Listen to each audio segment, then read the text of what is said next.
सन की बेटे की खौफनाक करतूत, कैंसर पीड़ित पिता को ईंट से कुचला, सौतेली मां को भी नहीं बख्शा। कैंसर के महंगे इलाज की खातिर दिल्ली स्थित मकान को बेचने के लिए आए दिन घर में विवाद होता था। इसको लेकर बेटे ने कैंसर पीड़ित पिता व सौतेली मां को ईंट से कुचलकर मार डाला। वहीं पत्नी को ससुराल ले जाते समय युवक ने वारदात की जानकारी दी। इसके बाद पत्नी ने पति के खिलाफ हत्या का मुकदमा दर्ज कराया है। फर्रुखाबाद जिले में मकान बेचने और रुपयों के विवाद में युवक ने कैंसर पीड़ित पिता व सौतेली मां को ईंट से कुचलकर व नुकीली चीज से वार कर मौत के घाट उतार दिया। ससुर की हालत खराब होने का बहाना बनाकर पत्नी को ससुराल छोड़ने कन्नौज जा रहा था तो रास्ते में घटना की जानकारी दी। पत्नी की तहरीर पर पति के खिलाफ हत्या का मुकदमा दर्ज किया गया है। शहर के मोहल्ला बालाजीपुरम कोठा निवासी ओम प्रकाश पाल 70 और उनकी पत्नी बबली 55 की उसके पुत्र मनोज पाल ने ईंट से कुचलकर हत्या कर दी। ओम प्रकाश का शव चारपाई और बबली का शव जमीन पर पड़ा मिला। बबली मनोज की सौतेली मां थी। मनोज की पत्नी नम्रता ने सास व ससुर की हत्या करने की सूचना गुरुवार सुबह करीब 11 बजे थाने पहुंचकर दी। सूचना पर थानाध्यक्ष विनोद शुक्ला पुलिस बल के साथ पहुंचे। फोरेंसिक टीम ने हत्या में प्रयुक्त ईंट समेत अन्य साक्ष्य एकत्रित किए। नम्रता की तहरीर पर पति मनोज के खिलाफ हत्या का मुकदमा दर्ज कर लिया गया है। पुलिस को दंपति वाले कमरे में मनोज का मोबाइल भी मिल गया। नम्रता ने बताया कि बुधवार रात मकान के प्रथम तल पर बने कमरे में पति माता पिता के साथ लेटने की बात कहकर चले गए थे।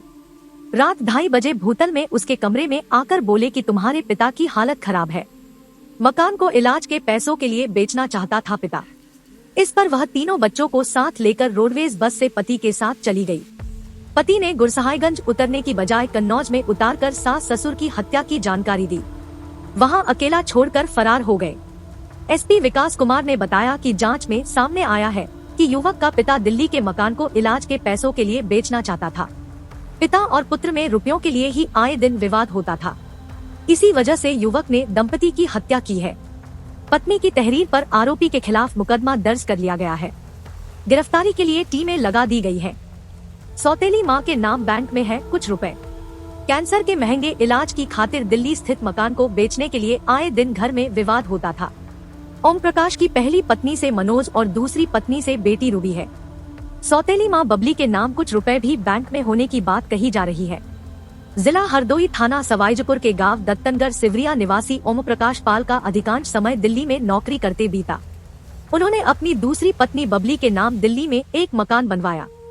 2-3 माह पहले गले में कैंसर की जानकारी हुई। ओम प्रकाश की पहली पत्नी से मनोज और दूसरी पत्नी बबली से 2 पुत्रियां रूबी व काजल थी। काजल की कुछ साल पहले मौत हो गई। रूबी की बदायूं के अलापुर में शादी कर दी गई। 2-3 माह पहले ओम प्रकाश को गले में कैंसर की जानकारी हुई। इलाज के बाद भी उनकी हालत बिगड़ती चली गई। उनके गले में नली डाल दी गई। हालत में सुधार न होने पर करीब 27 दिन पहले दंपति बालाजीपुरम कोठा स्थित मकान में आ गया। विवाद में गुस्से के चलते दंपति को मौत के घाट उतारा। यहाँ मनोज कुमार, उसकी पत्नी नम्रता, पुत्र हैप्पी, रौनक व कनक रहती थी। मनोज अपने बच्चों के साथ भूतल में बने कमरे में रहता था, जबकि माता पिता प्रथम तल के कमरे में रहने लगे। कैंसर के महंगे इलाज को लेकर पिता और दंपति में आए दिन विवाद होता था।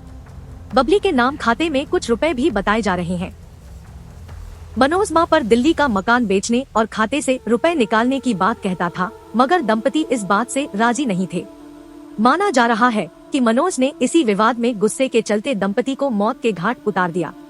पत्नी का मोबाइल लेकर चला गया मनोज।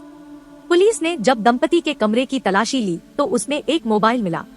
पुलिस ने जब मोबाइल के बारे में नम्रता से पूछा तो उसने बताया कि यह पति का है। नम्रता को इसका लॉक नंबर पता था। पुलिस ने फोन का लॉक खुलवाकर उससे हुई बातचीत का ब्यौरा तलाश किया।